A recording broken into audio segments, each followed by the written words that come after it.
Hey guys, this week's episode is going to be really different from any other episode I've already done. First of all, I'm actually sitting in my teaching studio where I teach drums. I'm not sitting in my office like I normally am, so if the sound is different, that's why. Second, I sat down with Marvin Maxwell, who is technically my boss. He owns Mom's Music, him and Beverly. But more than my boss, he's just an awesome, kick-ass old dude who's seen more shit than the rest of us can even fathom. So when I decided I wanted to sit down with him, I kind of figured that I would be abandoning the majority of my show format. So there's no social media issues, there's no stories from the stage, and there's no what am I listening to. This is just basically a conversation with Marvin, or should I say Marvin talking, and me just listening and learning. I think every once in a while, us guys should just sit down with somebody who does what we do, but did it in a different era, and just listen. I think sometimes people just don't listen enough. Marvin's an awesome dude, but as I said, I knew it was going to be a lot of him talking, and that's exactly what I got, and that's exactly what I wanted. So there's no normalcy in this episode. It just kind of is what it is, but I'm super happy with it. So I hope you guys dig it, and on with the show. The Barstar Podcast, hosted by Stephen O'Reilly, is a podcast about working musicians, their friends, and their opinions. Stephen is a musician in Louisville, Kentucky, who has... Wait a second. This guy's a drummer, not a real musician? Somebody gave a drummer a microphone for his voice? The hell? Unreal. Unbelievable.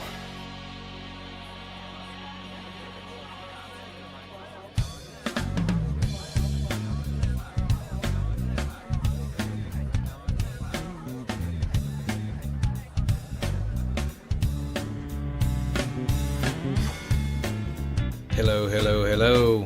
Welcome to another episode of the Barstar Podcast. I am your host, Stephen O'Reilly.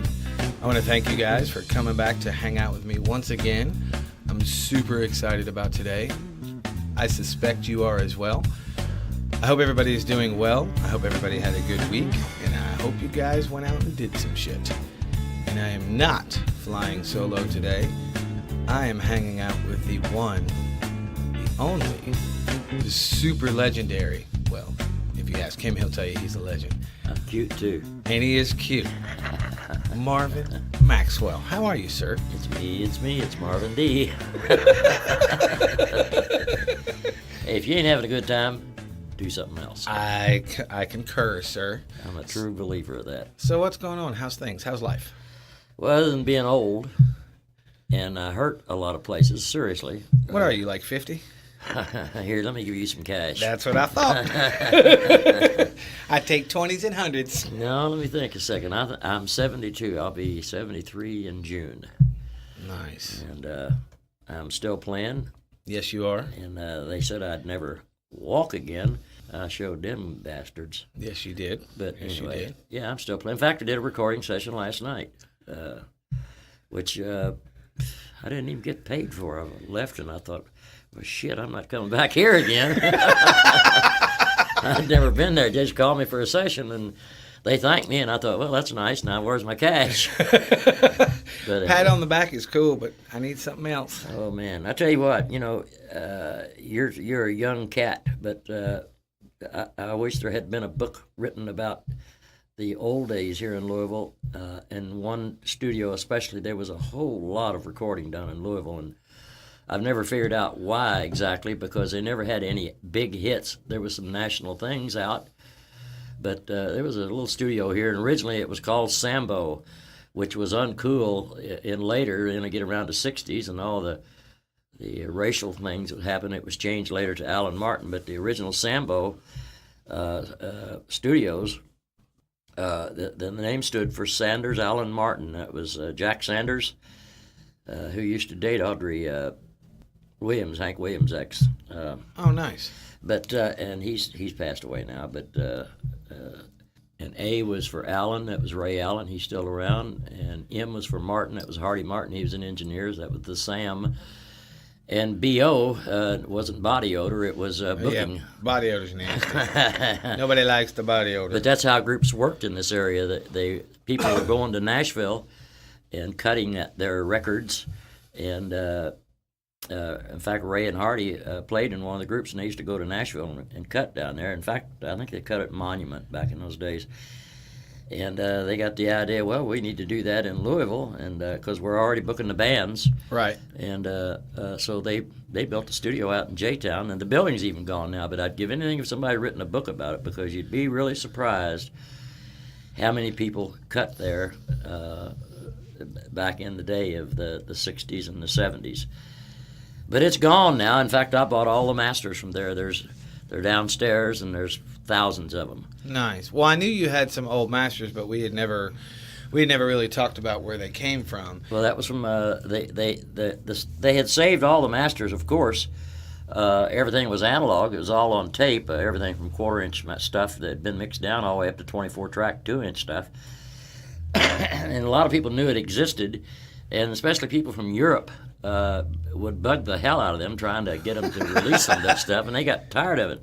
Right. And I went to them and said, boys, I know you're tired of dealing with these damn tapes. I said, I'd like to buy them from you, and you know me all you're in my life. I said, you know damn well I'm not going to do anything intentionally to do anything wrong with them or anything, but somebody needs to have a hold of those things. So I did a deal with them, and another friend that played in a group in the 60s here called the Oxfords. They had quite a few records out.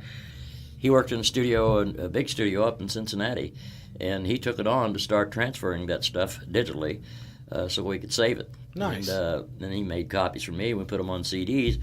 And then the radio station here, FPK, found out about it, and so we started a show on Thursday evenings called Louisville's Lost and Found. Nice. And you can still hear those shows. That they've all been saved online. If you just go, the corporation. Am I talking too much? No, absolutely not. The corporation that I formed to buy those tapes, because I didn't want everybody's grandma on my ass saying, what's he going to get paid for this when you don't get shit out of it to start with? Right. And so I formed a corporation called Groovy Music.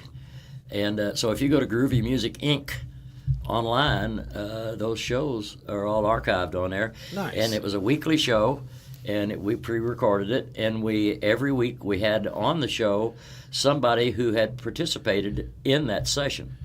And if they were in California or they were in Nashville or something, I'd at least get them on the phone, and we do a thing on the phone. Right. Because Lonnie Mack, we had to do that over the phone, and there's some people in California we did over the phone. Sometimes, hell, I had Ray and Hardy in there, the old owners and engineers of all that stuff. I had a lot of different people on those shows, and I think that ran for 13 weeks. And then I didn't realize it, but they ran it all again for another 13 weeks, and I was told that it was one of the most popular shows that they'd ever had on the radio down there. Nice. Now, what time period would that have been when they ran the show? Gosh, I don't know. About 10 years ago, I guess. So early 2000s, basically. Yeah, I would or say. mid 2000s. I really don't remember. I don't. I'm a drummer. I can't fucking count. Well, that's I can do it backwards. So. but anyway, so all those things are on there, and it's pretty much the history of the bullshit that went on, because there's some terrible stuff on there that they recorded, and there's some great stuff on there. Right. And there's some stuff on there that I played on that hell, even Hanna-Barbera, the cartoon people, even had a record label back in those days, and some of the stuff that I did got released on Hanna-Barbera. And for some reason, there was a lot of people came out of Ohio down here to record. Huh. And one of them, in fact, I saw in a magazine where a certain blues singer had passed away, and I thought, man, that sounds familiar. And I got to looking, and I thought, well, I played on all them sessions. So, but another thing I want to tell you about this, because this is funny, and I've never heard this before, or I wouldn't say it, but when I was down at the station one day doing the show, right, and one of the engineers came out there and said, there's some young buck out here that wants to interview you. And I said, well, I'll be out there in a few minutes. So I went out, and there was this young man out there, and I could tell by his complexion and what have you that he wasn't an American, and so he wasn't really hip to what all goes on here. And of course, he was way younger than me. Hell, I'm old as dirt. And so he wanted to know about the old days, and I was telling him about the Louisville bands and how we all had our 45s out and everything. And this guy kind of stepped backwards and looked weird, and the engineer said, "Marvin, he thinks you're talking about guns." 45s, and it kind of freaked him out when I said that, and I'd never even thought about that before. Well, that's true. I mean, yeah. He was one of those countries over there, and that's 45 to him was a gun, wasn't a record. It wasn't a record. Yeah, but that's the interesting. deal. I was a very simple playing drummer, and still am. As old as I am, I don't have very good chops. Hell, I never did have very good chops, but I played very, very steady. So I used to somewhat brag about it, in that if I played on your record and if you checked it, you'd probably find out at the end of the tune it was exactly the same tempo as when the tune started. And I never used a click track at all. Right. And so that's why I worked so many of those sessions, is not because of what I played. It's in those days, it's pretty much what you don't play. Right. But just make sure it's the same tempo as all the way through, and nobody pushes or shoves. And that was tough. I did a lot of gospel recording. Right. In fact, somebody told me, I think it was Ricky Skaggs. I played on a session that he played on. We were just sidemen. And I ran into him down in Nashville, and I think it was Ricky Skaggs said, do you remember that session we played on? I said, yeah. And it was a gospel session, and he said, that was the first gospel session to sell 1 million copies. And I couldn't believe that. But and the dude's name was a gospel session. He used to be on Hee Haw. What was his name? Man, I don't even remember his name. He's gone. He's dead now. But there was there were just all kinds of stuff. And those gospel sessions was really tough, because gospel sessions consisted of a brother and a cousin and a sister and a father and what have you. And their brother-in-law played. It was a family affair. Well, yeah, and their brother-in-law played piano. And, of course, those guys played by ear, so the tempos were just all over the place. And I'm trying to hold this thing for 2 or 3 minutes to an exact tempo, and it was really hard. Those were really hard, trying to keep those guys from rushing and slowing down and what have you. And that was some of the hardest sessions. The other ones were very enjoyable. A lot of stuff was with Lonnie Mack, which some of you listeners would probably have heard of. Lonnie passed on about 2 or 3 years ago. But a lot of stuff was with Lonnie. And now, who is Lonnie? Because you've mentioned that name to me before, just in passing. Well, Lonnie Mack had some big hits in the '60s. One of them was called Memphis, and one of them was called Wham, and they were both instrumentals. Right. And I've read somewhere that if you asked some of these Stevie Ray Vaughan guys and such back then, who influenced you in your early days, probably 4 out of 5 of them would say Lonnie Mack. Gotcha. Because his tone was very different. He used an amp that has just now been re-released. In fact, Billy Gibbons is playing through some of them now. They had a weird tone to them, and they had a combination of vibrato and tremolo. That's kind of hard to explain. It's a bit Leslie sounding, but it's not Leslie sounding, because nobody's ever been able to make a pedal that would sound just like it. But it had a certain circuit to it, and it was done with a tube. Nice. And, oh, my gosh, damn, I can't even think of the name of the amp, but it's back out now, and they've got that same circuit in it. Well, that's all right, because the cool part about doing a podcast, just side note on specific garbage that nobody gives a shit about, I can find out and I can put it in the description of the show. Well, I was going to say, people who listen to the show, they're going to know. Yeah. Not Standell. Who the hell was that? But it's back out now, because I saw Billy Gibbons was using some of them. And again, that tone that came out of that amplifier. Bo Diddley, I was on the road with Bo Diddley for a month, and he used that same amplifier. And they were out of business by then, and his was so ragged that we did 30 shows. Well, those were Dick Clark days. I traveled with a couple of the Dick Clark tours, and we do 30 shows in 30 days in 30 states. And I guarantee you 15 of those days, Bo Diddley, before we went on, was backstage with a soldering iron trying to get that damned amplifier working again. Fixing his amp. Because that was his tone. Right. And he wasn't going to play without that tone. But it's back out again, and they're very expensive, because we were going to take it on here at Mom's to take the line on. But gosh darn, the 212 amp was $2,200, and I thought, yeah, that's not out there. So that's a little crazy. Anyway, what was I even talking about? It doesn't matter because I have a question for you. Oh. Well, actually, first, for those of you that have been listening to my show for a while, thank you again. This is the first show I'm doing not in my office. I record all my shows in my office in my house. Oh. Now I'm in my teaching studio in your store. Kind of cool. Kind of weird. It is. Cool. It's not kinky, is it? It depends. Depends what your outlook is. We got our clothes on, on, so I don't guess. Well, my shoes are still on, so we're good. Well, just one of them. Well, yes. You're getting there. I'm getting there. But I do, and most of my people know that I don't really do interviews. But for you, I'm going to make an exception to my own rule because you are fascinating. I get the pleasure to talk to you every day. And so there's a lot of stuff I know, but there's a lot of stuff I don't know. So I'm going to ask you some questions. You ready? Sure. I'll give you some money first. $11. I'll do anything for $11. Can I give you $10.50? We can talk about it. You can pay me later. I'll owe you the 50 cents. The biggest question I have, because I don't know, is when did you start playing drums? 7 years old. At home, I was raised in the country, and evidently was beating on the furniture and the table and stuff with knives and forks. And a little town called New Washington, Indiana, was about 3 miles from my home. And my mom, they were going to start a band there, a school band. And my mom took me over there to sign me up for the school band to see if they would let me be a drummer. Nice. So I did that in school. And in later years, when about the time I became a teenager, there was a dude in town here. His name's Johnny Roy. Which you've talked to me about him before. Yeah, he's he got some age on him now. He's in his 90s, but he's still playing gigs. But what a fine drummer he is. And so my school band teacher, he used to live here in Louisville and come up to our school to teach band up there.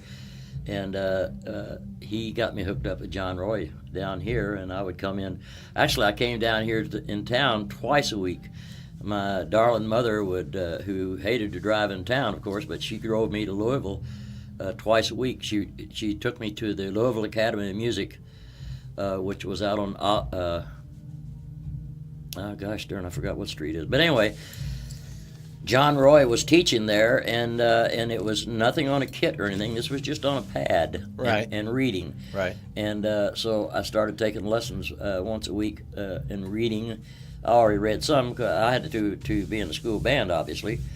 And then later, there was a big music store in Louisville called Durloff's, which has been gone for many years now. But John was teaching on the kit at Durloff's, so she would drive me back down here for a lesson on the kit once a week too. So I came to Louisville twice a week. Once was reading on a pad, and the other one was working on a drum kit. Nice. That's pretty freaking cool. It's the one thing that I love about talking to so many drummers, because you and I know a lot of mutual drummers, and then I know all my drummer friends from Atlanta and out of different towns and all that shit. But we all have the one thing in common. We started beating on shit when we were little. Oh, yeah. Every one of us. Most of them were body parts.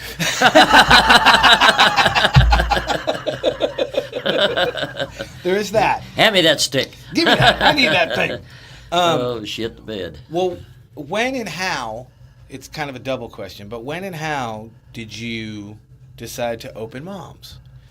Because that, I actually, as much time as you and I have spent together, I've never asked you that, and I don't know. Well, actually, in the 60s, man, I don't know how this happened, but I went to work for the Baldwin Piano Company, which was a worldwide big piano company, right?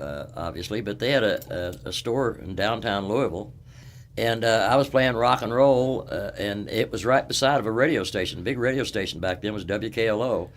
And it was on Walnut Street, which is Muhammad Ali's street now, but that was on Walnut Street. And there was a radio station right beside of Baldwin's. And somehow, we had records out then, and we'd been traveling with the Dick Clark Caravan. So you'd already been playing at that point. Oh yeah, and so some way, or I should say touring. Sorry. I went to work for Baldwin Piano Company, and believe it or not, I'm a piano technician. I went to work in their shop. They had one of the nicest piano shops in the country. When the Boston Pop Orchestra wanted their grand pianos rebuilt, they would send them to Louisville, to Baldwin's, for those old guys up there in the shop on the third floor to rebuild their pianos. Damn. And that's when I went to work for Baldwin doing that. I wanted a job, and so I went to work for that. And then Baldwin, believe it or not, wanted to get in the rock and roll business, and their home office was in Cincinnati. And they had, Baldwin Piano Company had stores all over the world. But their home office, again, was just 100 miles from Louisville, so they were very close to that store. Right. And Baldwin came out with their own line of guitars and organs, combo organs for bands, and rock and roll stuff, guitars and amps and all kinds of stuff. So they wanted to start selling that stuff, and I'd already been associated with that crap, so they wanted me to help run that department. And in fact, the band I was in for those years was a band called Soul Incorporated, and they signed us on as a Baldwin group. And in fact, there's a big poster downstairs by my office of all the J.N. Americans, and gosh, I don't remember who it was, but they were all Baldwin groups, and we were in that same thing. So we were pretty much experimentals for their guitars and amps and stuff. They had some big amps. In fact, they were called exterminators. They were about 4 or 5 foot tall, and we used 6 of them on stage, and for the guitars and bass. And this was in the 60s? This is in the 60s. See, kids? And big ass amps have been around forever. Oh, absolutely, man. That was the first time we had roadies. It wasn't just the metal dudes that did it. Well, and we'd already done one of the Dick Clark tours. Dick Clark in those days, whereas now you have one big group.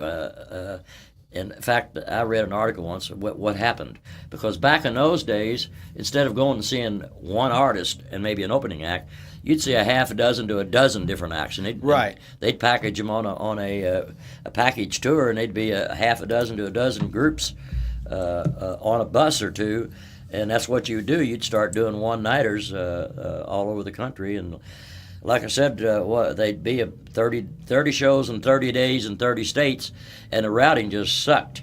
Because one night you'd be in Atlanta, and the next night you'd be in Wisconsin, the next night you'd be in Florida, and the next night you'd be back up in Chicago. Yeah, that's and there was shitty times, routing. There's times I can remember when the bus would roll in, and we would immediately go to the dressing room and change clothes and go on stage from the night before. It was that much traveling. Right. And so anyway, these Baldwin amps, it was funny because they were new, and we'd blow the hell out of them, and the engineers thought, well, how are we going to keep these guys from blowing these things up?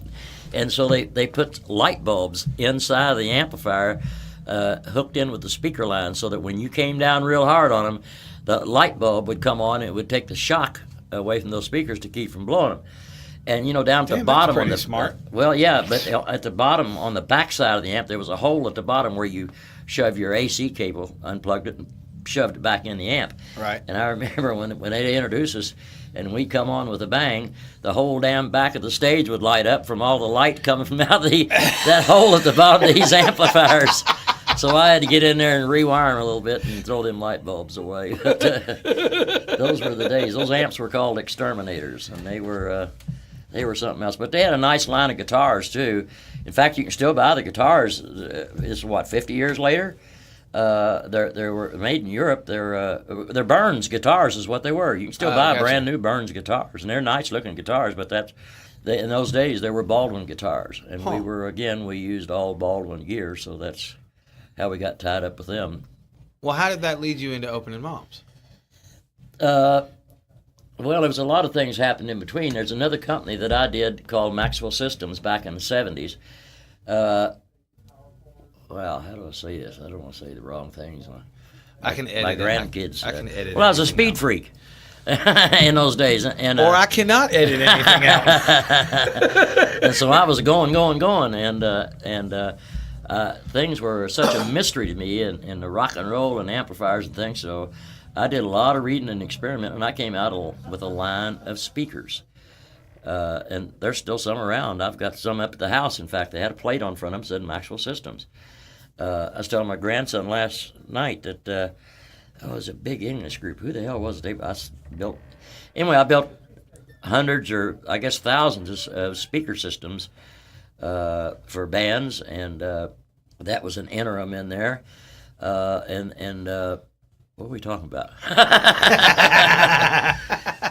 but I was just involved in a whole lot of things. Luckily, everything that I was involved with through those years had to do with music. Right. And I went to Baldwin's, and then I did Maxwell Systems. Then I got tied up with somebody that had a music. No, actually, he came to me and said that would you, if I come up with the money, would you start a thing with me? And I did. And that was called Far Out Music, which is gone now. And I, after a while, I walked away from that and very disappointed. Gotcha. And I had to start all over again. And being from the country, I always liked the idea of a musician's general store. But there was so many groups on the road back then. That's hard to remember, and it's long. So I thought, whoever took care of you better than your mom? So that's why I came up with Mom's Musician's General Store. And I started it out in a shopping center out Bardstown Road in Piccadilly. And then when the old Moms over here on Frankfurt Avenue, when that building was empty, it used to be a nightclub, and it was a cool old building. And so I moved it in there, and we kept going and got bigger and bigger. And then this building that we're in now became available, and Max, my son, wanted to do this. So I sold the old store and bought this and retired. And after a while, a couple of years or so, he decided this wasn't for him. Right. Actually, what I told him was, son, if I had my way, I wouldn't even be in retail, because I was building sound systems and such back then, and especially churches and things. They were just really getting into having some nice sound systems. And I said, I'd have me a small warehouse and a desk and a computer and a telephone. And I'd go out and do these bids on sound systems. And when I would get one, I'd order the stuff. And when it came in, I'd put it in and go to the next one. Well, that's what he decided he wanted to do. So he said, I'm tired. I'm tired of selling drums. I'm tired of selling guitars. I'm tired of doing this. So he split and did that. And so I had to come back and unretire and go back to work again. Beverly and I both, and we've still, I don't know, 5-6 years now we've been back. Yes, yeah, because I've been back here 3 years, maybe 4. I think 3.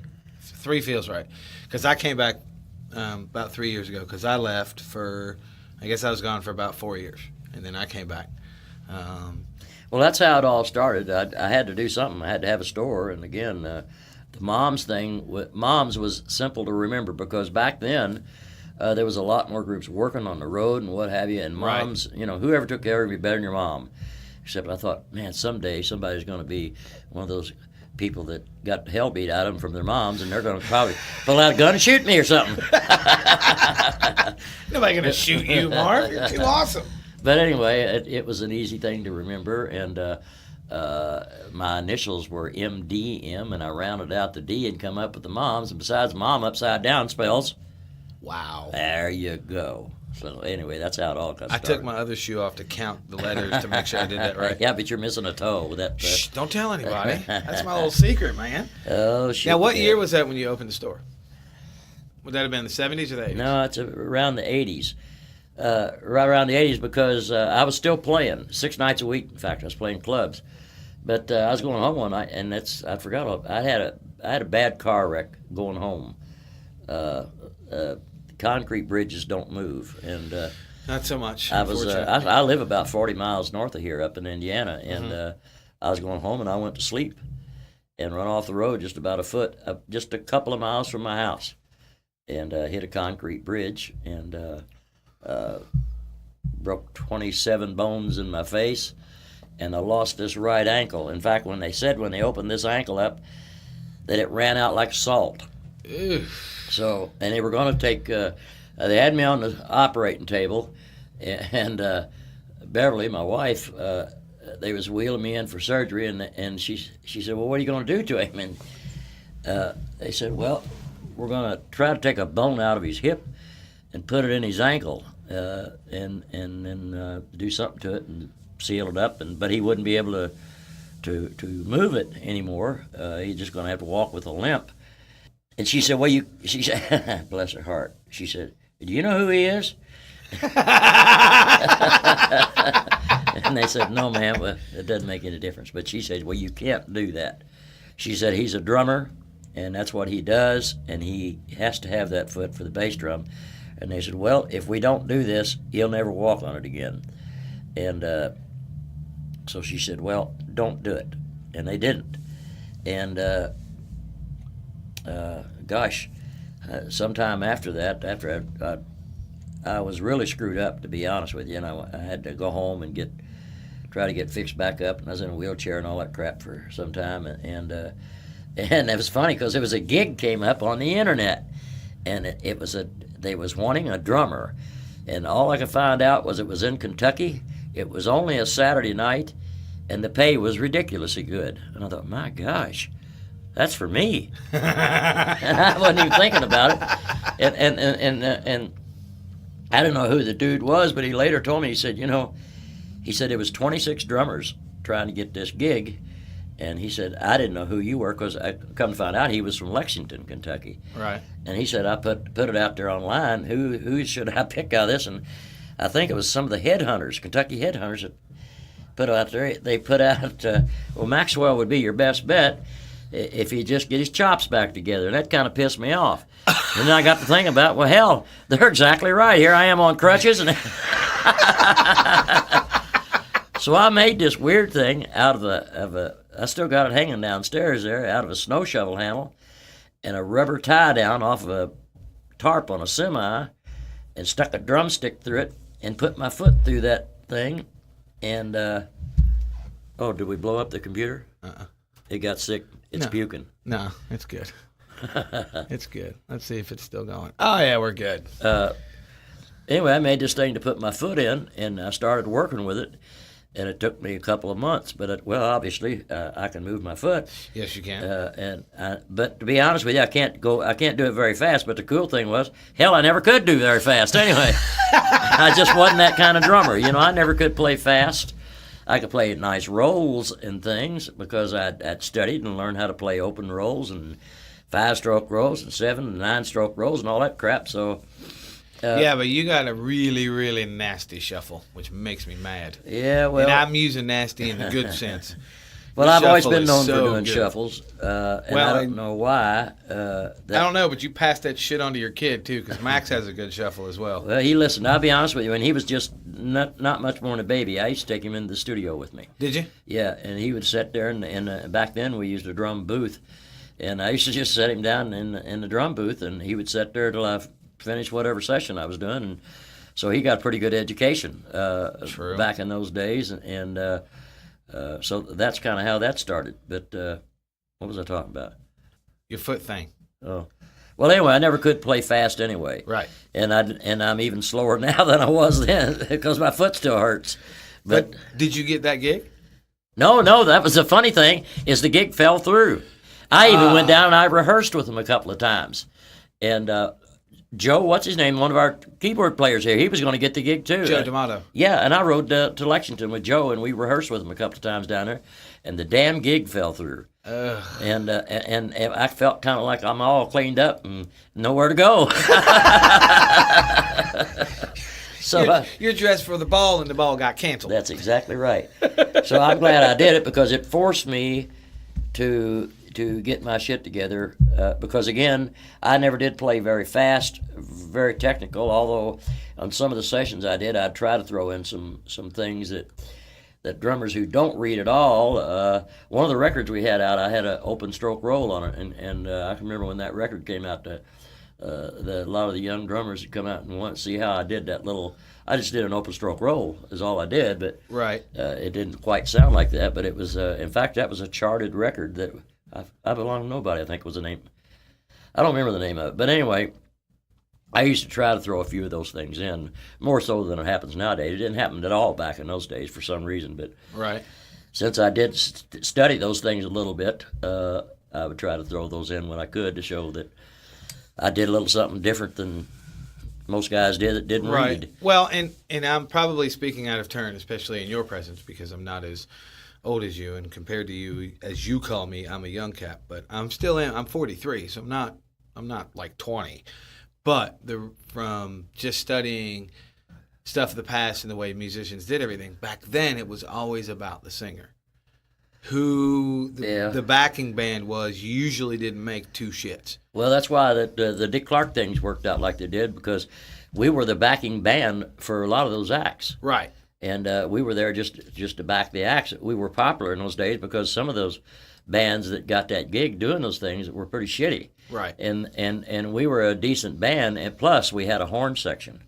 And nobody had horn sections in rock and roll bands back then. Mm-mm. So we were very, very popular. In fact, it was written in a couple of the old teen magazines. I remember Mark, what's his name? He was the lead singer in Power of the Raiders. Mark Lindsay. He had some records out on his own and such, but I remember a couple of times they asked him what his favorite groups was, and he said the Beatles and a group called Soul Incorporated. Nice.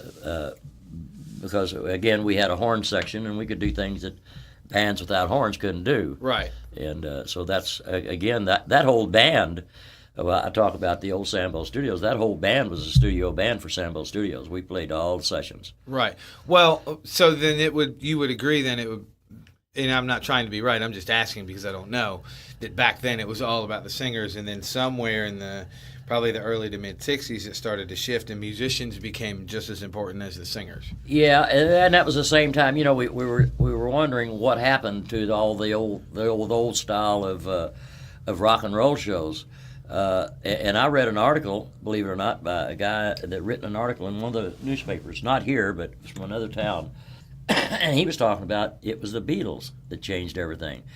Promoters who promoted shows found out that they were bands, rock and roll and bands and things were so popular at that time that all they had to do was just get one biggie and didn't make a damn what the other rest of the show was about, if there was any rest of the show. Right. And they found out that's the way they could do it, and it was simpler for them and than taking a Greyhound bus full of crazy musicians and what have you. It was a simpler thing to do, and sometimes even more cost effective.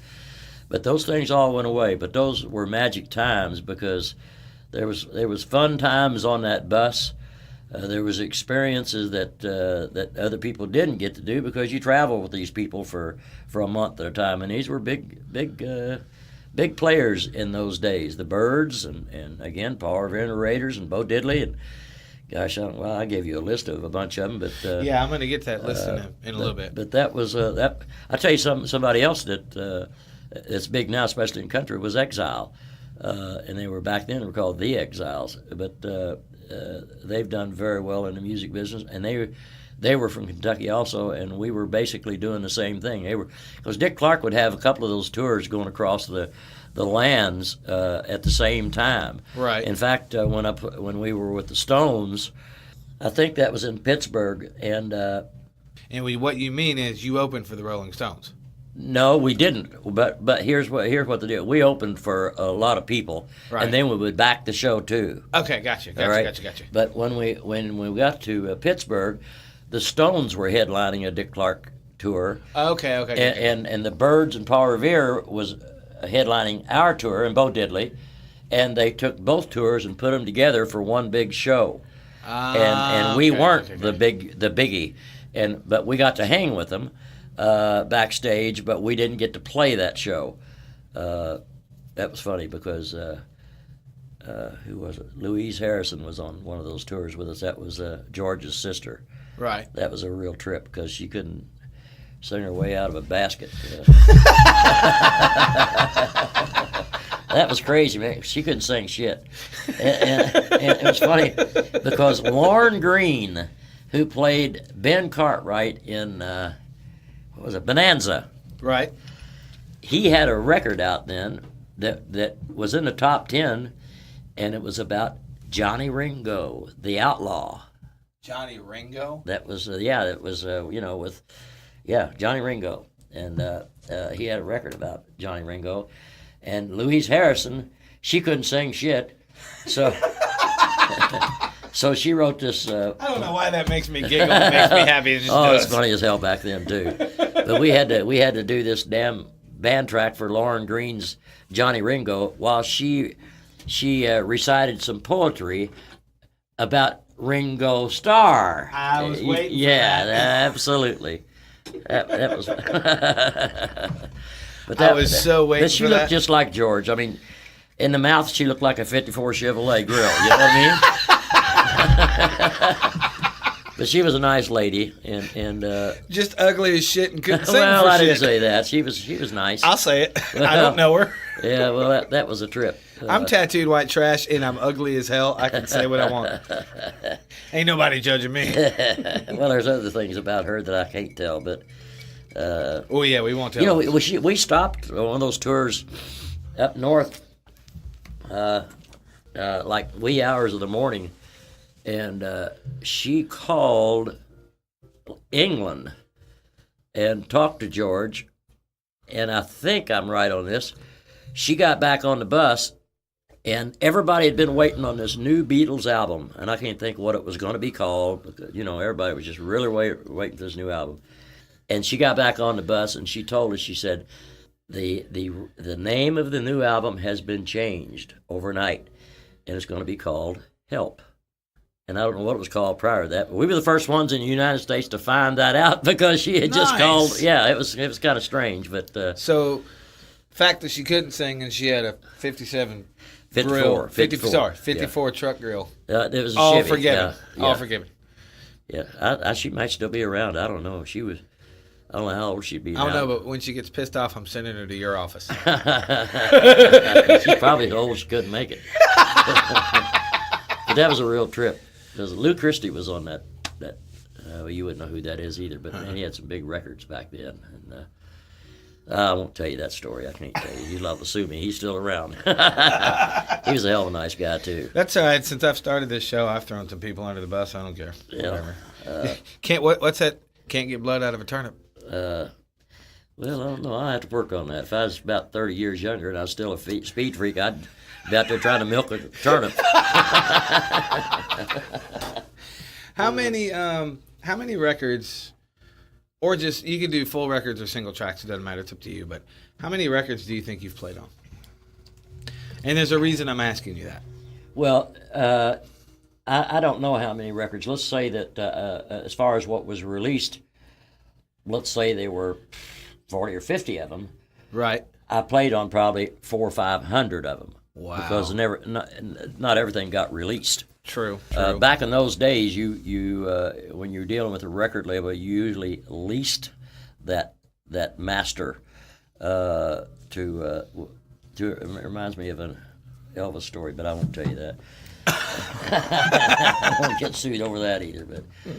But all that stuff. Hell, I guess come think of it, very little of it got released. Everybody wanted to be a star, of course, and everybody thinks they can write a hit and all that stuff, and they're willing to go ahead and pay for a band to back them in the studio and all that crap. But a lot of that stuff never got released. A lot of that stuff that I've got stored downstairs never got released. And I'll tell you something else. Any good studio is probably doing a lot of commercials. And there's thousands of commercials and all that stuff. And in fact, some of it was done on multi-track. Well, all of it was done on multi-track. But I've often thought, well, Lord, we ought to be able to, that was back before when synthesizers were just coming out. And nowadays, you just punch a button for strings or what have you. Right. But in those days, you use real players. And I've got all those band tracks that was used on those 30 and 60-second commercials. And I'll bet you on one of those tracks is the commercial for the company we did it for, which we don't have to use, and we could use those commercials all over again and have real instruments for another commercial. Instead see what I'm of saying? the button. Yeah. Oh, I totally see what So you're I saying. just, no kidding. Well, the reason I asked you that is because a few months ago, I walked in and you were beaming like a damn Christmas tree because your band, Soul Incorporated, had a song in a movie. Oh, yeah. And you didn't even remember playing the damn track. No, I didn't remember the song. I thought they were nuts. I asked the record company, and when they called and they said Tom Cruise production company wants one of your tunes, and I said, you got to be shitting me. And this was for the Tom Cruise movie that was just released that I can't remember the name of. Do you remember the name It's of called American Made. it? That's it, American Made. And Anyway, I said, well, what's the tune? Because all that stuff's been re-released. You can buy it on CD and vinyl. Right. And I said, well, what's the tune? And they said, it's a tune called Ultra Blue. And I thought to myself, shit, I don't remember what the hell that was. What the hell is that? So I remembered the two other guitar players, the two guitar players that played on the session. I called them and I said, it's a tune called Ultra Blue. And they said, what the hell's that? So none of us remembered it. And so we all went to the internet and listened to it, and we thought, oh, yeah, well, that's... But anyway, that's the tune. They used 30 seconds of that tune in his new movie, and it was really enlightening. It was a real surprise, of course, but for them to pick something that we'd done 50 years ago, it's kind of like painting pictures, they don't go away. And that was really cool that happened. Because you did that song in the 60s, right? Yeah. Yeah, it'd been over 50 years ago. It'd been 50 years ago since we'd done it. That's badass. And we hardly ever did instrumentals. The only reason we did some instrumentals, honestly, I think, is probably because I'd been recording with Lonnie Mack. And Lonnie's big hits in the 60s are big hits. He had one called Memphis and another one called Wham. And they were big hits and they were instrumentals.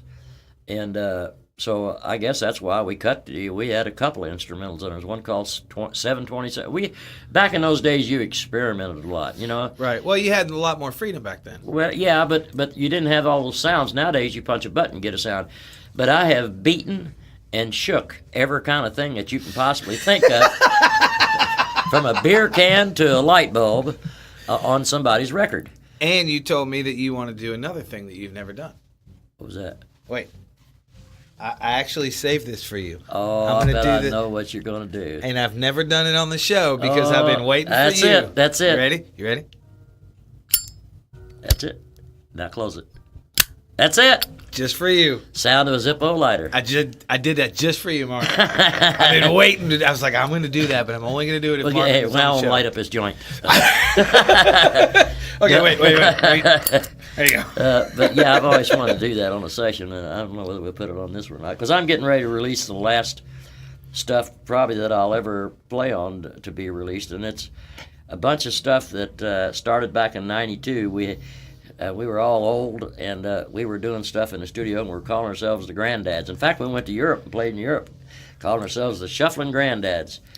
And since I owned the studio, I thought, back in the 90s, I thought, well, let's go upstairs and cut some stuff.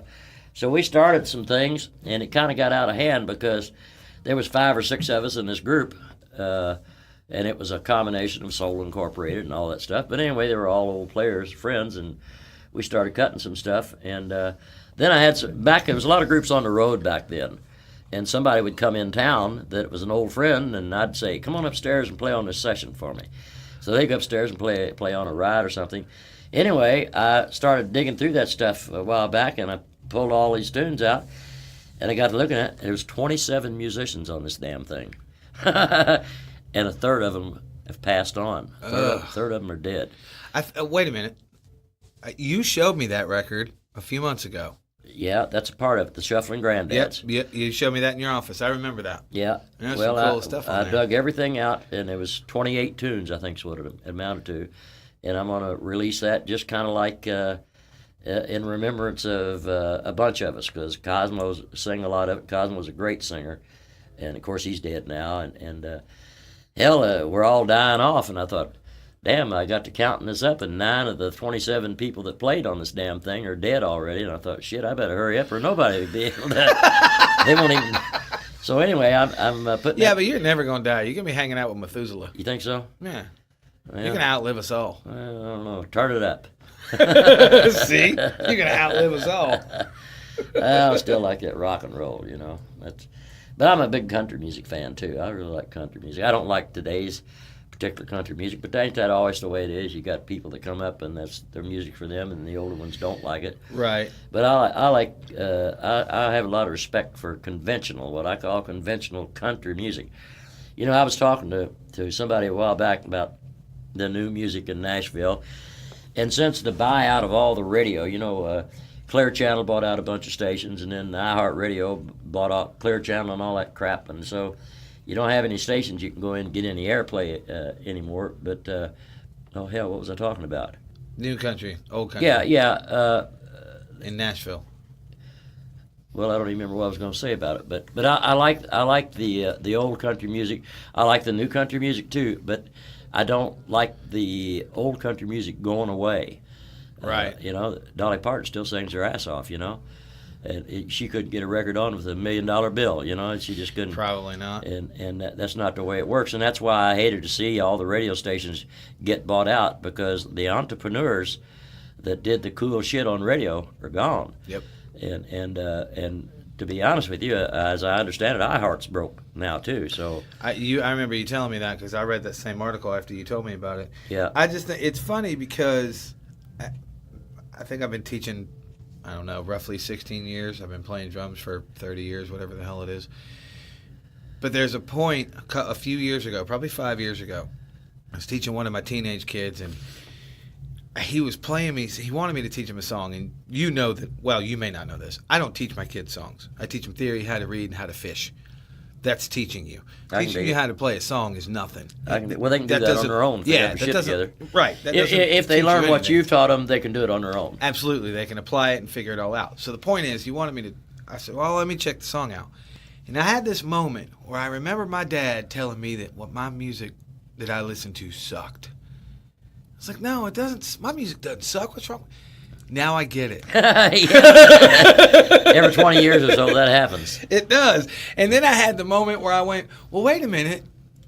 It's not that I'm old. Your music really is kind of shitty. Yeah. Because nobody cares anymore because of what you were talking about. The entrepreneurs that were trying new shit. The innovators that were trying to do different shit.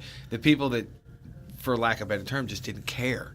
It's like, hey, I'm going to put this out and see what the fuck happens. Yeah. They're gone. It's kind of like throwing a dice, yeah. Yeah. Nobody wants to take a chance because they're so worried it's going to tank. And I think, my opinion, it's because of the internet and social media, because everything's instant.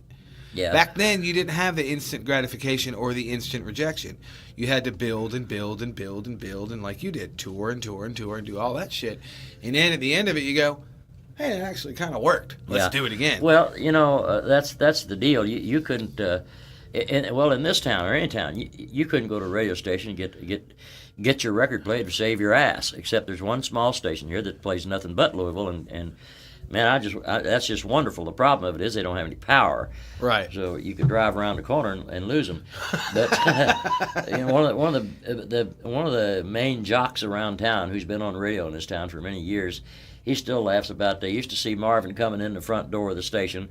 I'd probably have my hand behind my back, and they knew damn well I had a record in my hand that I probably wanted to try to get them to play. And honestly, they usually always played it because they knew I wasn't going to take them a piece of shit to start with. Right. I did one time, but we won't talk about that. Oh, Lord, that's such sucky shit. I've played on some sucky ass stuff, but they were all experiments. Just like beating on everything. Everybody look for new sounds. Now you push a button and get a new sound. But again, I have beat on everything and shook I played zipper on somebody's session. There was three of us. We should have got a picture of that, but there was three of us standing around a microphone, zipping our pants to the beat of the damn song. And I don't even remember whose record it was or anything. But again, you were always looking for a new sound. Right. And nowadays, you just punch a button and get it. Back then, you had to make it. That's the truth. No, I get it. You and I have talked about it before. I've mentioned this in interviews before, but one of the things that I can still remember that was a funny thing that happened, and later on I found out, well, this is pretty cool. They were really ahead of things. For a reverb tank at the old Sambo Studios, they used the garage, and they went in the garage, the car garage, and slicked it down real slick all over the inside, the plaster. Put a speaker in one end of the room, put a microphone in the other end, and they would pump your vocal or whatever you wanted out there, and that garage was the echo chamber. Right. And I thought, man, that's kind of... And there was another studio here in town called Fultz. He was out here in the country, and he had a huge 100,000-gallon gas tank, and it was buried under the ground, so he didn't pick up airplanes and shit when they went over. Right. But they would pump a vocal and a speaker out of one end of it, and they pick it up the other end with a microphone, and that was the echo that you got on your session. Huh. And I thought, well, that's bullshit, but that's the way we did it. But Who was it that's in jail now in L.A. for killing that chick that was a big producer, had the wall of sound? Phil Spector. Yeah, Spector. They always talked about his wall of sound and this, and a lot of it was reverb, a lot of it was multi-instruments. Hell, they'd use 3 or 4 bass players and 3 or 4 of everything on sessions. But they wanted that reverb sound, and there was different studios all over the country offering him studio time. Just come here and cut in our studio. We want you to get that wall of sound. Well, come to find out, the reverb chamber in Gold Star Studios was a propane tank buried underneath the driveway. That's the reverb you hear on all those sessions that Spector did. Sure as hell was, yeah. And I don't know whether it's still there or not. The studio burnt.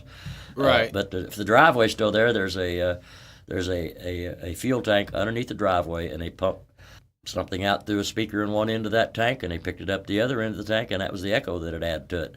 That's crazy. Yeah, that was. I bet that was a bitch to work on if something broke. Well, nothing broke. You just had a mic in one end, and a speaker in the other end. True. And I was going to tell you, out in the garage where at Sambo that we used, a lot of sessions, of course, went on at nighttime. Some of them all night, and I can still remember. Of course, I was cutting. I'd have headphones on, and I would say stop, and they'd stop the session. Somebody had to run out there in the garage, open the door, and kill the crickets. Because I could hear crickets chirping in my headphones, The hell of it was, I couldn't keep time with the music. But anyway, yeah, we had to kill the crickets to continue on. But that was the reverb that we got. That's awesome. Everybody had their own. In fact, I pitched it to Louisville. At the old Moms, across from it, you don't remember this, but there was a water tower. No, because I wasn't here.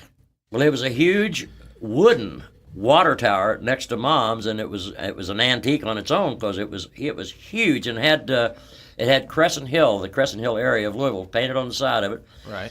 And the water company owned it, and it had been used, 100 years ago or so, and they were tired of caring for it and painting it and everything, and they decided to tear it down. And I about blew my top because I was right next door to it, and I could see it right out the studio window.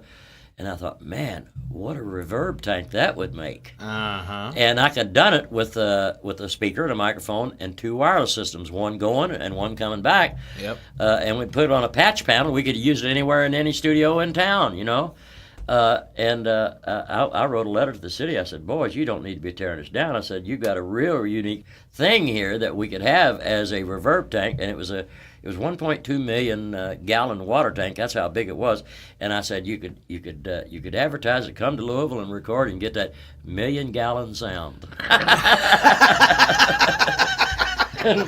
But I wished I'd have saved it, but I threw it away. But I got a letter back. They thought, well, we don't think that would make a very good reverb chamber. And I thought, what in the hell would you know about reverb? You know what I'm saying? But it would have been unique. You know about water, you don't know about reverb. That's right. But that they could have saved that thing and used that for a reverb tank and been exclusive of Louisville, Kentucky. No, that's true. All right, random question. Do you remember your very first show? Oh, no, Lord, no. My very first show would have been playing in the school. Now, let me think a second here. Damn near it was going on the road with Dick Clark. Because I was out of school, I was already married, we already had kids coming along. Man, we were young. Gosh darn. Yeah, you two have been together forever. I think I want to, well, never mind. No, but Lord, no, I mean, because I got out of school and we went on the road immediately with Dick Clark. And we'd made a pretty good name for ourselves, especially in this area in Kentucky and Indiana. And so we were a fairly popular group, and so we'd come back to town and work clubs in all these towns from Lebanon and all around. We'd work clubs. We worked all the time. Well, that's because that's but I what don't you remember do. any of the first gigs or the last gigs or anything because, again, it was crazy in those days. They do all blur together. My students ask me that. Hell, even my wife, Stacy, asked me that. She's like, do you... I mean, I remember first gigs and stuff like that, but... There was one gig when I was writing my book. I had to Google it because I didn't know that I played it. And I don't do drugs. I drank way too much coffee. I don't do drugs. But I had to Google it because I was like, I never opened for Sponge. What are you talking? I did. Yeah, I can dig it. I wished I'd have saved more souvenirs and remembered stuff. I do too. Back in those Dick Clark you'd be surprised. You become pretty close friends with people when you travel with them for 30 days. Oh, absolutely. And at the end of a tour, you broken drum heads. You'd have everybody would sign them and stuff like that, and Right. T-shirts and stuff. And when I went on the road like that, I remember I bought a little house over in Jeffersonville to get the family into town. I didn't want to leave me out there in the country because that's where I lived and still do now. But I bought a little house over there and I sold it. And I think I left all that stuff up had a place up in the ceiling, above the ceiling. And I think I put all that stuff up there and I sold the house and went on to do other things. And then they actually tore the house down. And I don't know where all that stuff is, but I had somebody. Who was it, man? They sat back in the dressing room one night. We was waiting to go on, and they took a bar of soap and they carved a snare drum for me, really detailed with all the lugs and everything on it. And I'd give anything if I had that damn thing back, But I probably got stoned and took a bath with it or something. I don't know. But no, that was probably upstairs in that old house. But all those souvenirs, I don't have anything like that anymore. That's the quote of the month, brother. I got stoned and took a bath with it. But there's a lot of this. A lot of stuff back when I was I had Maxwell Systems. I designed and built a lot of weird things, electronic things and such that I wish I'd saved. But people steal from you, and then you give things away, and I don't have any of that shit, man. Right. Well, you still have some cool shit, though. And I still gather stuff. I hang out in your office. You got some cool shit down there. Yeah. I got a lot of shit at home, too. Yeah, you've never invited me over. You don't love me that much. We will soon. Well, whatever. I showed you my da-da-da, and it was over. Well, I showed you my whatchamacallit once, but you wasn't interested, so what the hell? It's because I saw your da-da-da when you were sleeping. Come up to the house and shit in the woods with the rest of us. But it's been an interesting life. I'm glad that my kids didn't take so much after me of the shitty things that I did, and they've turned out a hell of a lot better than I am, or I was. And well, I don't know about all that. The family we've kept together, and that's kind of rare for anybody, but much less musicians, and especially as crazy as we were, because we were just really crazy in those days and doing a lot of that shit that you hear about. And we were all in the middle of it, and we all came back alive. Most of us did, anyway. Right. But I'm glad that they didn't take the bad things from me.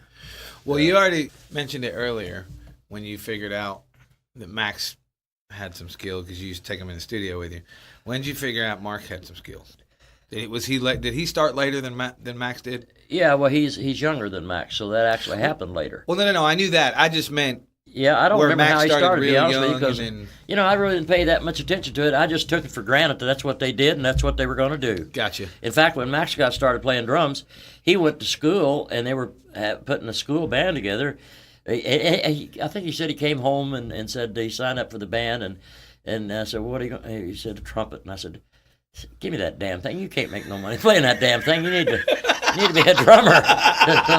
So that's why he's a drummer these days instead of a horn player. And since I was selling guitars and all that crap back in those days, I brought guitars home and showed Mark some chords, just seemed an automatic thing to do. And he just took it up right away. And I remember when he was a kid, I went to see him and Max play someplace outside, and I remember he went into a guitar ride and he was just burning it up here, and right. He stepped up the mic. He kind of winked at me and said, "How's that, Dad?" When he come off stage, I grabbed him by the nape of the neck and I said, "Buddy," I said, "you're not a guitar player yet." I said, "You started that ride up there on the neck and you had no place to go." I said, what you need to do is start that ride down at that other end of the stick. and by the time that you get done with your ride, you're where you started that ride. Right. I said, then you'll be a guitar player. And I don't remember how long it was later, months or next year or something, but I went to see him again, and he did. He did. He started down here, and the time he got up there, he was just cooking, Nice. And he stepped up, and I said, okay, you're a guitar player now. You're... Honestly, it was a good thing that Dad was there to tell him that, because if not, he wouldn't. And he's a great guitar player now, although he won't play guitar. He just sings. He doing the Crashers thing, but Right. he won't play guitar, and it really pisses me off because he's such a tasteful guitar player. Well, I've seen him play guitar. Because I've known you guys since I moved up here. But I have seen Mark play guitar, not just on stage. I mean, just being in a room with just him playing, and Just fiddling around. Yeah, and I went, "Holy shit!" I had Yeah. no idea. The first time I heard him play, I didn't know he could play that well. Yeah, he plays very well and very distinctively him, and he just doesn't do it on stage. It really pisses me off, but he's too big for me to kick his ass. I can't reach his ass anymore. They growing big anymore, you know. I'll get you a stepladder. I'll hold him for Really, you. I'd have to have one, but I'd love to see him play more guitar because he can, and it kind of seems like a waste. But I'm just tickled that they're playing. Oh yeah, they're killing it. I'm tickled they're playing, and they're able to, if everything else falls down, that they can still play music, and it's rare to see them play together and get along together. Well, not only that, and I'm not saying this because it's you and because it's them. It's just true because I've been through it. I've had the same band for 4 years, but I've had 4 guitar players. They have the same members they started with 10 years ago. It's the same. Crashers is the same 6 guys. Yeah. And Well- that's rare in itself. Well, and they luckily they have the mother that they do have, because their mother is a wonderful person, and that has rubbed off on them a whole lot, because if they took everything they got from me, they'd be in a hell of a mess. But some of that stuff they took from me, but their hearts and their heads they took from their mother, who's a wonderful thing, and they've got a sister. She doesn't play. She doesn't play music. Well, there was music going on in our house all the time, and you know how young kids are. They ain't time for a sister. You know, they're Right. not going to be in the same band when they're kids like that. Right. And so she didn't have that opportunity. And I, again, being on the road and doing sessions and everything, I never did take the time. I didn't really want her to play. Shit, I'd seen what Chicks was on the road about. You know what I mean? Yeah. No, I didn't care for her to play anyway. But she's got her own thing, and she's got her own family, and she sings in church, and you know, the whole family is involved in music some way. Even if they're not doing it professionally, they're doing it for the enjoyment, because it does groovy things to your mind and your heart. And anybody that plays music, it makes a better person out of them. I believe that wholly. It makes better people out of you, and I believe in music. Trust me. I think it's good. I know you do. I've seen it firsthand. It's a damn shame that they have put all their energies and things into sports and the schools and things, and taking the music out of the schools, and evidently it's making people shittier. Look around, you know? What can I say? Playing music makes a better person out of you, and they all. People are I don't pretty mind shitty. sports, but they need. Hell, back when I was in school, they played sports, and they would the band would be playing at halftime and everything, and here the ball players would jump up on stage in their skivvies and play with the rest of the band. You know what I'm saying? You did Right. both of them, and it helps. But they don't do that anymore, and it's, you know, there's things are not good. That's why I really believe in playing music. It does things for the head and the heart that should be. I agree. Just look at Keith Richards. He's going to outlive us all. Boy, he's something, ain't he? Lord, I do have some respect for all them boys. Oh, absolutely. I'd like to hang with them, but that'll never happen. But yeah, they were doing some things when we were on the road. We worked we're in Pittsburgh, and it was odd back in those days. I tell you what, the things but the segregation and things back in the '60s really sucked in some ways, and things. You know, as an example, when we were on the road with Dick Clark, obviously you got a whole busload of musicians here. You got to eat. Right. And we would stop and invade a restaurant, basically, because you'd have 40 or 50 musicians coming into a restaurant to eat. And, you know, Bo Diddley and his whole band was with it. Musicians don't think anything about black and white. You know, No. They just don't think anything about it, and we didn't think anything about it. But we got down in the South, man, and we'd go in a restaurant, and the rednecks were freaking out. We'd all come and sit and party and eat and everything together, and the rednecks down south would pick up their plates and drop them about 6 inches off the table. Not high enough that they would break them, but it'd make a hell of a noise. Right. And Mark Lindsay showed us how to wet your finger and rub around the top of a glass, you know, and make that weird sound that you get. Yeah, like that whistle sound. Yeah, and the whole damn Dick Clark bunch was doing that, and the rednecks over here were lifting their plates and dropping them, and it was the damnedest sound you ever heard in your life. We should have recorded it and used it on a session or something. But that was things were different back then, and when You we could were have named it the Maxwell Spin. pardon. You could have named it the Maxwell Spin. Well, shit to bed. Let's go on the road. I'll do it again. No, but it was weird.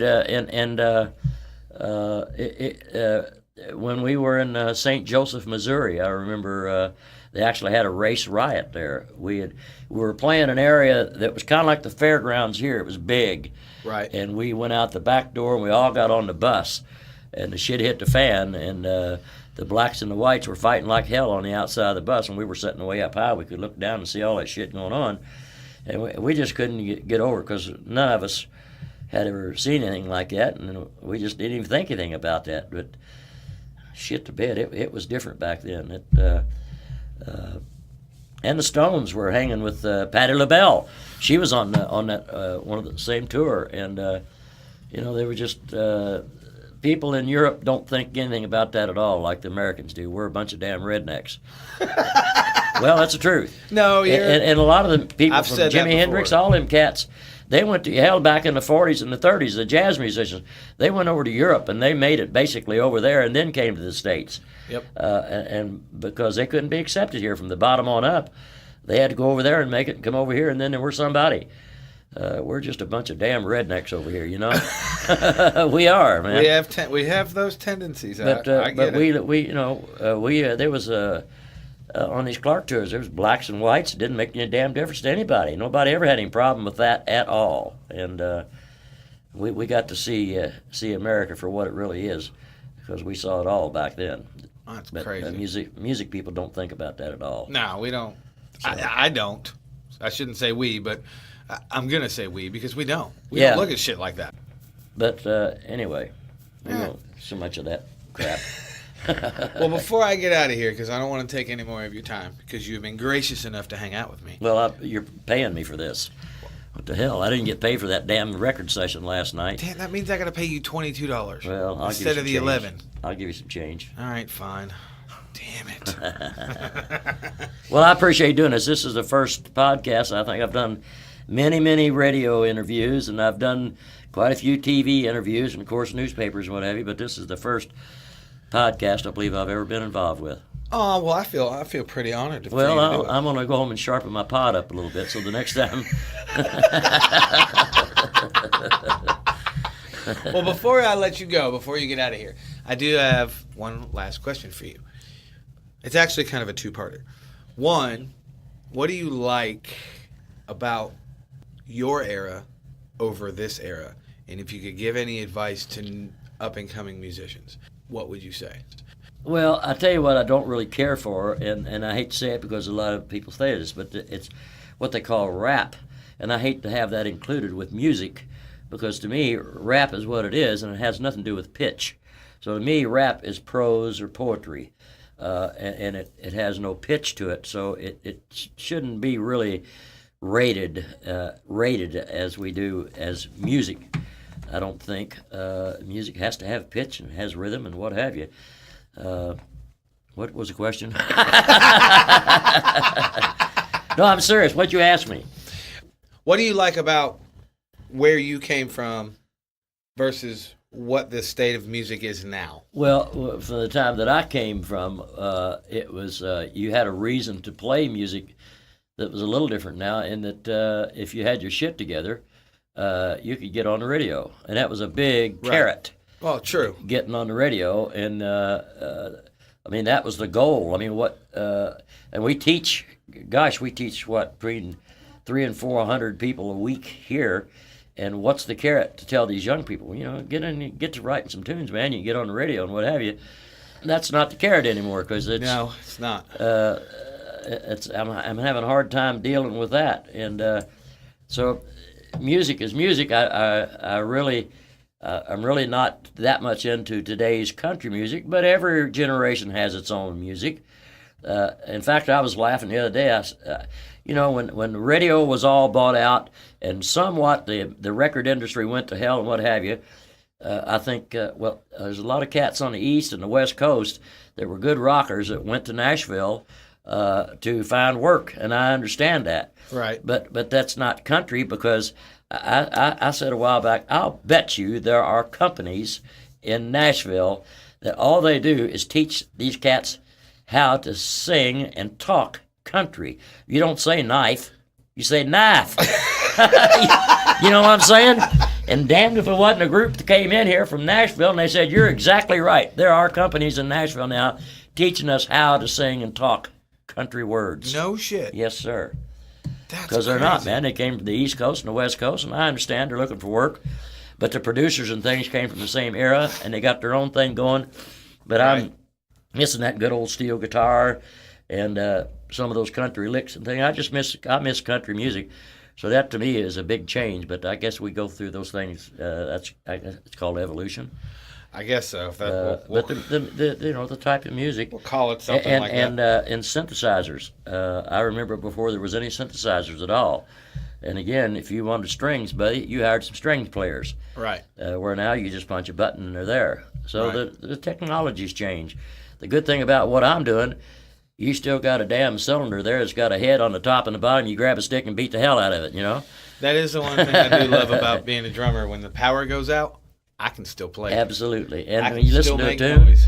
And that's what I teach these kids. Number one, whatever you're doing, try to learn something at different levels, at different volume levels, because everybody teaches to play loud, and it's easier to play loud, and I understand that. Right. It's harder to play soft, but you need to learn how to play those things soft, and just learn how to tap your foot.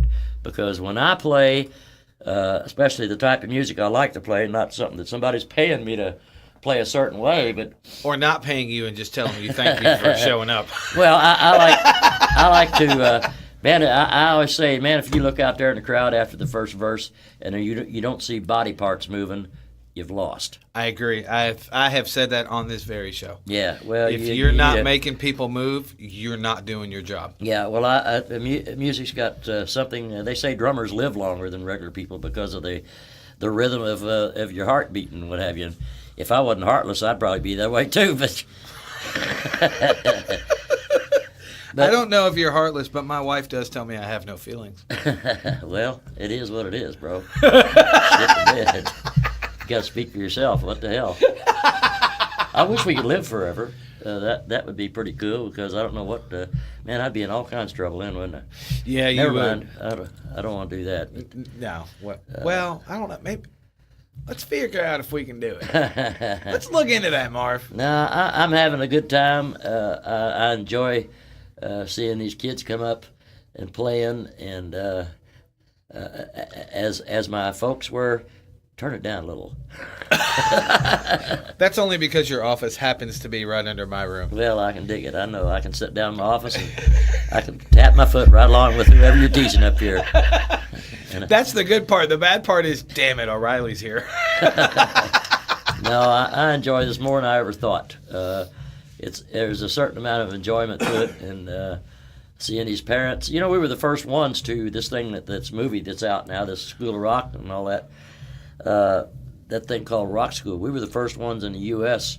that I know of to experiment with that, and we did it for Japan to see if you could take 4 or 5 people off a street corner, put them in their own band the first day, and have them on stage in 9 weeks. That was the carrot behind Rock School, and we did it, and we're still doing it. And that's been quite a few years ago when Nice. we started that thing. So Nice. it gives me good feelings to see these kids playing music, and it don't have to be kids. Hell, we've had father and son in the same band, because if you start from zero, you know, you can play in the same band. And True. You're a better person if you play music. I agree. You're a better person. So to end this thing and wrap it up, I want to personally say thank you for what you do here. We don't have a sing-along song or anything. No, I do all that shit Let's later. see, brush your teeth each morning, get lots of sleep at night, mind your mom and daddy, because you know what is right. No, I thank you, man. I thank you very much, and all you podsters out there, come and see me and bring money. Absolutely. Absolutely. Absolutely. So that's it, man. We're out of here. Peace and love. I got to do one more thing. Yeah. Give me a high five and a microphone. Groovy. Well, that's it, kids. That's the show for the week. I hope you dug it. I hope you enjoyed it. I hope you at least giggled a little bit. But more importantly, I hope you might have a newfound appreciation for the quote bygone era, the old dudes, whatever you want to call it. Doesn't really matter. Marvin's a character, and I knew I would just have to say a sentence or two and he would take it from there, and that's exactly what he did, and I'm super happy with it. Marvin's awesome. I get the pleasure of seeing him every day when I teach, and it's just an amazing, he's lived an amazing life. The band he was talking about in the show is a band called Soul Incorporated. And individual members in the band have either appeared and or backed some of these national artists. The Beach Boys, Chuck Berry, Blood, Sweat and Tears, Buckingham's, Byrds, Lou Christie, The Coasters, Bo Diddley, which he talked about in the show, Four Tops, the Gatlin Brothers, Lee Greenwood, Brenda Lee, Lemon Pipers, Mark Lindsay and Lonnie Mack, who he talked about in the show, Barry Manilow, Paul Revere and the Raiders, the Rolling Stones, Billy Joe Royal, Round Robin, Sam and Dave, Sawyer Brown. Remember Sawyer Brown? Weren't they on like Star Search or some shit back in the day? Huh. I don't know. I have to go research that. The Temptations, Frankie Valli.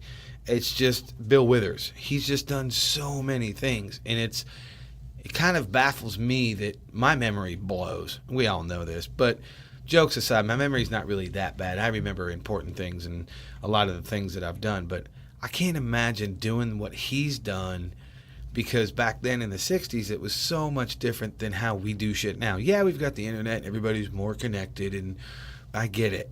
I fucking get it. But back then, those guys grinded every night. They were doing 4 or 5 shows a night. People now, that we don't do that. I would love to do that, but the majority of guys, especially the guys coming up, you couldn't pay them enough money to do that. They wouldn't know how to do it. So it's just a different era. It's just really cool to listen to Marv tell stories like that, and that's why I had him on the show. So I hope you guys enjoyed it. I hope you dug it. I hope you learned something. But most of all, I hope you at least have a different appreciation for us old dudes, especially Marvin. He's like crazy old. I think I'm old. I get around Marvin, I'm like, man, I hope I'm like you when I'm your age, because that is just badass.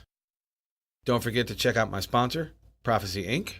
Remember, if you walk in the shop and you mention the Bar Star Podcast, you will get 10% off your tattoo by any artist in the shop, and that is amazing. Travis is a big supporter of the show, and I'm a big supporter of Prophecy Inc., so it kind of works out.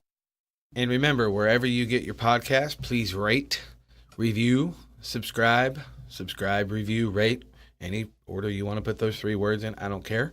Tell a friend, tell a carrier pigeon, tell a wrestler, tell your dog, tell your cat. I don't really give a shit who you tell. Just tell somebody. Let's grow this thing and make it big and see where we can go.